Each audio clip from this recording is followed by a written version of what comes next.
ہے جہاد اس دور میں مرد مسلمان پر حرام، مسلمانوں پر حرام۔ اور آپ نوٹ کیجئے یہ اس دور کی بات ہے جبکہ غلام احمد قادیانی کا فلسفہ جو ہے ہمارے ہاں بڑی شدت کے ساتھ آگے بڑھ رہا تھا، اور انگریز کی پشت پناہی کے ساتھ جس نے کہا کہ اب قتال جو ہے وہ حرام ہو چکا ہے، دین کے لیے حرام ہے اب دوستوں قتال۔ اس نے تو قتال کو حرام کہا بدبخت نے، لیکن ہمارے علماء بھی پیچھے نہیں رہے، انہوں نے بھی جہاد کے معنی ایک پہلے تو قتال بنا دیے، اور قتال ہر وقت ہوتا نہیں، لہذا گویا کہ جہاد ایک جزوی حقیقت بن کر رہ گیا۔ نمبر دو، اسے فرض کفایہ بنا دیا، قتال تو ظاہر بات ہے فرض کفایہ ہے، وہ فرض عین تو نہیں ہوتا۔ اس معنی میں ہم نے بیک برنر کے اوپر جہاد کو ہم نے بھی رکھ دیا، ہمارے علماء نے بھی، ظاہر بات ہے کہ اسے جو ہے فرض عین کے درجے میں نہیں رکھا۔ اگر مقصد پیش نظر یہ ہو کہ ہم اللہ کی زمین پر اللہ کا کلمہ سربلند کرنا ہے تو وہ تو 24 گھنٹے کا جہاد ہوگا، وہ تو ہر وقت کا جہاد ہے۔ اور وہ جو مکے میں 12 برس جہاد ہو رہا تھا، جس کو قرآن نے کہا ہے فَلَا تُطِعِ الْكَافِرِينَ وَجَاهِدْهُمْ بِهِ جِهَادًا كَبِيرًا، اے محمد صلی اللہ علیہ وسلم آپ ان کافروں کی باتوں میں نہ آئیے اور اس قرآن کے ذریعے سے جہاد کیجئے، جہاد کبیر۔ تو 13 برس جہاد ہو رہا تھا قرآن سے، لیکن یہ کہ یہاں کہا گیا ہے کہ ہے جہاد اس دور میں مرد مسلمان پر حرام۔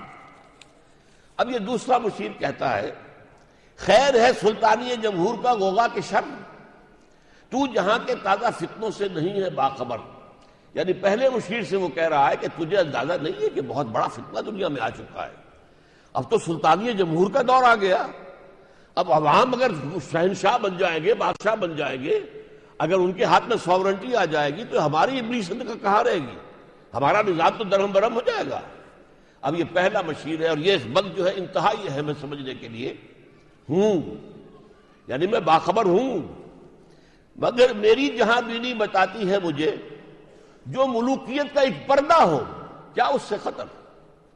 ہم نے خود شاہی کو پہنایا ہے جمہوری لباس، جب ذرا آدم ہوا ہے خود شناس و خود نگر۔ اس بات کو سمجھ لیجئے، دیکھیے جو بادشاہی جب خدائی کا دعویٰ لے کر سامنے آتی تھی وہ ایک فرد ہوتا تھا، فرعون، الیس لی ملک مصر وہذہ الانہار تجری من تحتی، کیا مصر کی بادشاہت میری نہیں ہے، اور کیا یہ سارا آپ پاشی کا نظام میرے کنٹرول میں نہیں ہے۔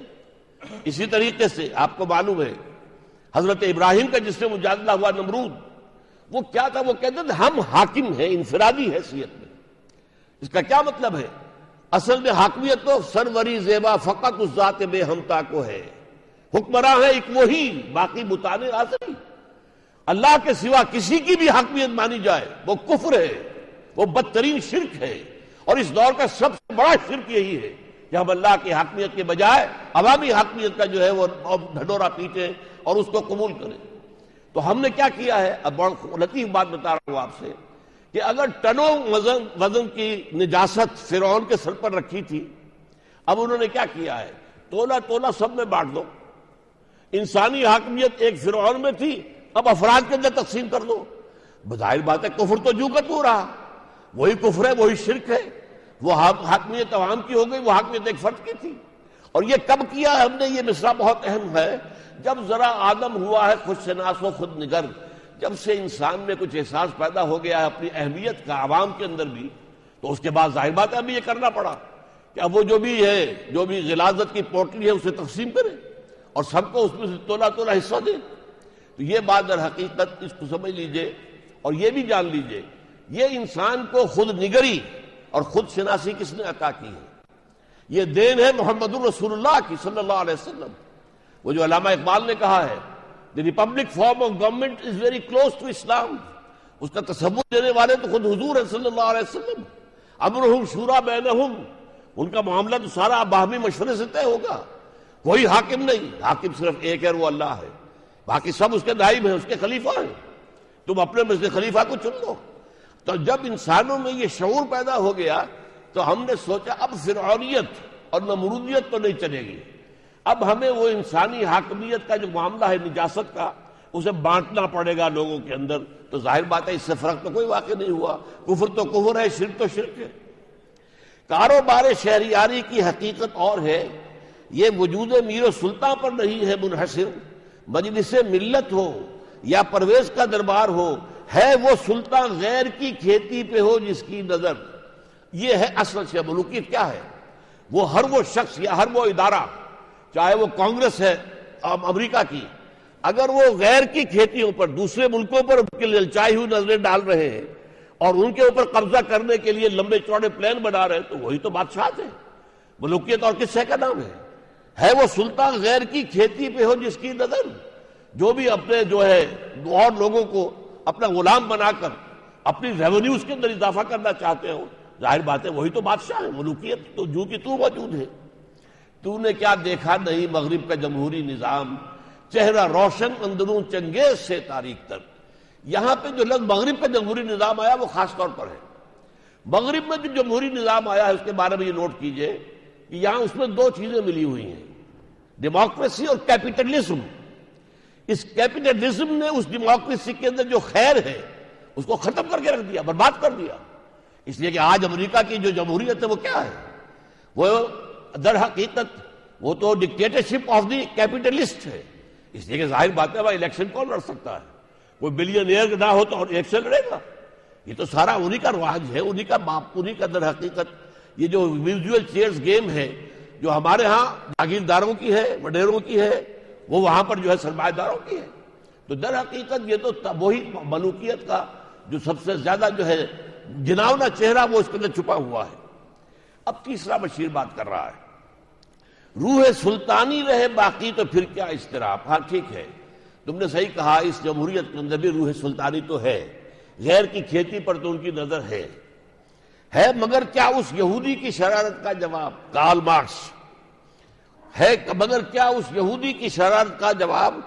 وہ کلیم بے تجلی، وہ مسیح بے صلیب، نیست پیغمبر ولیکن در بغل دارت کتاب.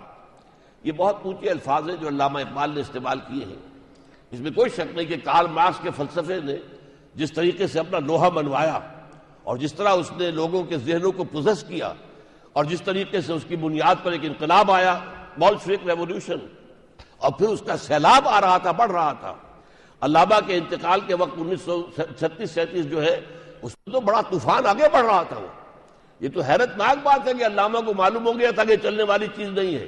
لیکن یہ ہے کہ اس وقت جو اس کا ریلا تھا، جو کبھی ہمارا ہوتا تھا کہ تھمتا نہ تھا کسی سے سیل رواں ہمارا، وہ اصل میں کمیونزم کے سیل رواں جاری تھا. نیز پیغمبر ولیکن در بغل دارت کتاب، داس کیپیٹل، وہ کتاب اس کے پاس ہے جس نے لوگوں کے ذہنوں کو مسخر کر لیا ہے. کیا بتاؤں کیا ہے کافر کی نگاہ پردہ سوز، مشرق و مغرب کی قوموں کے لیے روز حساب. اس سے بڑھ کر اور کیا ہوگا طبیعت کا فساد، توڑ دی بندوں نے آقاؤں کے خیموں کی تناب. یہ عام لوگ اٹھ کھڑے ہوئے، انہوں نے جو ہے جو لارڈز تھے اور جو حاکم تھے ان کے خیمے گرا دیے اور ایک انقلاب برپا کر دیا. یہ تو گویا کہ ہمارے اعتبار سے ہمارا جو ابلیسی نظام ہے دنیا کے اندر اس کے لیے تو بہت بڑا خطرہ ہے.